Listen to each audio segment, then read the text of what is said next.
नमस्कार, आप सभी का स्वागत है आयुर्वेद फार्मा 777 में। आयुर्वेद डी फार्मा की जो 2025 की एग्ज़ाम होने वाली है उसके विषय में मैं आपको पढ़ाऊँगा। सबसे पहले अपने को समझना है, जो पहला सब्जेक्ट है आपका, पहला ही सब्जेक्ट है जो है कि आयुर्वेद परिचय। आयुर्वेद परिचय एवं स्वास्थ्य शिक्षा। फर्स्ट पेपर जो आपका आएगा वो 100 नंबर का आएगा। तो उसमें सबसे पहले आपको समझने की जरूरत है कि आयुर्वेद परिचय क्या होता है, आयुर्वेद क्या होता है, स्वास्थ्य शिक्षा क्या होता है। अब आज हम इसी के बारे में पढ़ेंगे। तो पहला जो होता है कि आयुर्वेद क्या होता है, तो आयुरस्मिन् विद्यते अनेन इति आयुर्वेद। क्या होता है कि जिस शास्त्र के अंतर्गत आयु का ज्ञान हो,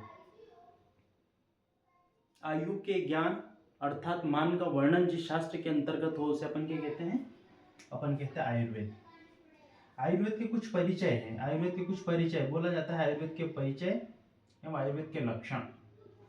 ठीक है, तो आयुर्वेद क्या होता है, हिताहितम सुखम दुखम आयुतस्य हिताहितम मानम चतच यक्तोक्तम आयुर्वेद स उच्यते। अर्थात जिस शास्त्र के अंतर्गत हितमय आयु, अहितमय आयु, सुखमय आयु, दुखमय आयु, आयु के ज्ञान अर्थात मान का वर्णन जिस शास्त्र के अंतर्गत होता है उसे अपन क्या कहते हैं, उसे अपन आयुर्वेद कहते हैं। ठीक है, और आयुर्वेद के लक्षण क्या हो गए, तो आयुर्वेद के कुल 4 लक्षण होते हैं।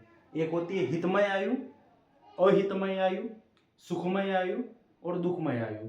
अब इससे आप समझिएगा, हित मतलब क्या होता है कि जो अपने हित में हो, अहित मतलब जो अपने हित में नहीं हो, सुख सब समझते हैं आप, सुख क्या होता है और दुख क्या होता है। तो कुल 4 प्रकार के लक्षण होते हैं कि जिससे व्यक्ति को खुशी मिलती है, उस प्रकार के लक्षण अपने सुख और हित में आ जाएंगे।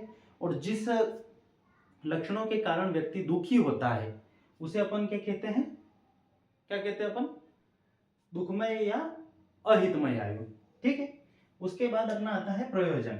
ये मोस्ट इंपॉर्टेंट थिंग है, मोस्ट आईएमपी क्वेश्चन जो कि एग्जाम में लगभग पूछा ही जाता है कि आयुर्वेद का प्रयोजन क्या है।